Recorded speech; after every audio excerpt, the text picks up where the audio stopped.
ایسے افراد جن کا جسم بہت زیادہ بڑھ چکا ہے، خون گاڑھا ہے، کولیسٹرول کی زیادتی ہے، ٹرائیگلیسرائڈ بڑھ چکا ہے، یا ایسے افراد جن کے جسم کے اندر گلٹیاں ہیں، ٹھیک ہے، لائپوما ہے یا دوسری ہارڈ والی جس کو ہم خبیث گلٹیاں کہتے ہیں وہ ہیں، ایسے افراد کے لیے یہ چٹنی کمال کا اس کا رزلٹ ہے۔ اگر کسی کا بلڈ پریشر لو رہتا ہے ان کے لیے بھی یہ بہترین اور کمال کی چیز ہے۔ سر کیسے بنائیں گے؟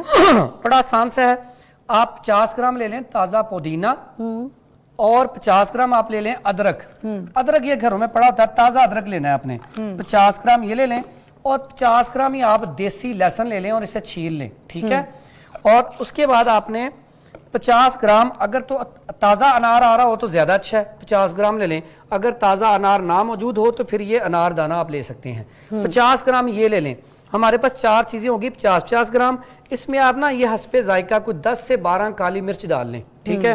اس کے بعد اس کو آپ گرینڈ کر لیں۔ گرینڈ کرنے کے بعد 1 چمچ صبح اور 1 چمچ دوپہر میں کھانا شروع کر دیں، یا پھر دوپہر میں صرف 1 چمچ کھا لیا جائے روٹی کے ساتھ یا ویسے ہی، بڑا کمال کا رزلٹ ہے۔ ایسے افراد جو کہیں کہ اس کا ذائقہ ذرا تھوڑا سا نا تلخ سا ہے یا تیز ہے، اس میں چینی بھی ایڈ کر سکتے ہیں، ٹھیک ہے۔ اور اس کے اندر ایڈ کرنے کے لیے ایسے افراد جن کے اندر انفیکشن ہے وہ اس کے اندر ہلدی بھی تازی لے کے وہ بھی استعمال کر سکتے ہیں۔ ایسے افراد جن کے جسم پہ سوزش ہے وہ زیرہ سفید بھی استعمال کر سکتے ہیں، اس کے اندر شامل کر سکتے ہیں۔ ان کی مقدار 50 گرام ہی ہوگی۔ تو یہ ایسی چیز ہے اگر آپ ڈیلی کھانا شروع کر دیں، ایسے افراد کولیسٹرول بھی آپ کا انشاءاللہ کم ہو جائے گا 1 مہینے کے اندر، ٹرائیگلیسرائڈ بھی نارمل رینج میں آ جائے گا، اور گلٹیوں والا جو مریض ہے وہ 3 مہینے سے استعمال کر لے صرف، اور جو بلڈ پریشر لو ہے وہ تو پہلے دن سے انشاءاللہ رزلٹ دیکھے گا، اور جن کا موٹاپا بہت زیادہ بڑھ رہا ہے حد سے زیادہ ان کے لیے بھی بڑا کمال کا اس کا رزلٹ ہے۔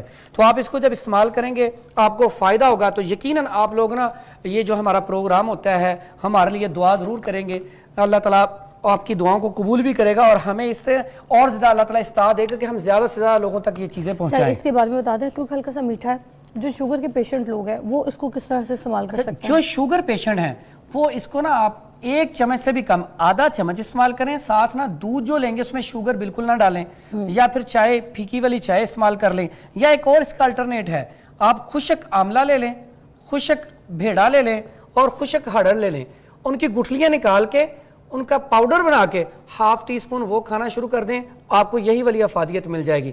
ایسے افراد جن کا سٹمک بہت کمزور رہتا ہے، یا شوگر پیشنٹ ہیں، یا بال بہت زیادہ سفید ہوتے جا رہے ہیں، کمزور ہوتے جا رہے ہیں، ایسے افراد اگر اس معجون کے ساتھ جو میں نے پاؤڈر بتایا ہے وہ ½ ٹی اسپون لینا شروع کر دے تو ان کے یہ بالوں والے مسائل بھی حل ہو جائیں گے انشاءاللہ۔ آملہ ہے نا، آملہ تو ویسے ہی کہتے ہیں سر کے سفید بالوں کو کالا کر دیتا ہے واپس، اور گنجے پن کے لیے بھی بڑا اچھا ہے نا۔ گنجے پن کے لیے یقین کریں گے آپ استعمال کرنا شروع کر دیں اسے، آپ رزلٹ دیکھیں گے 6 ماہ کے اندر آپ کہیں گے کہ بہت سارے بال واپس آ چکے۔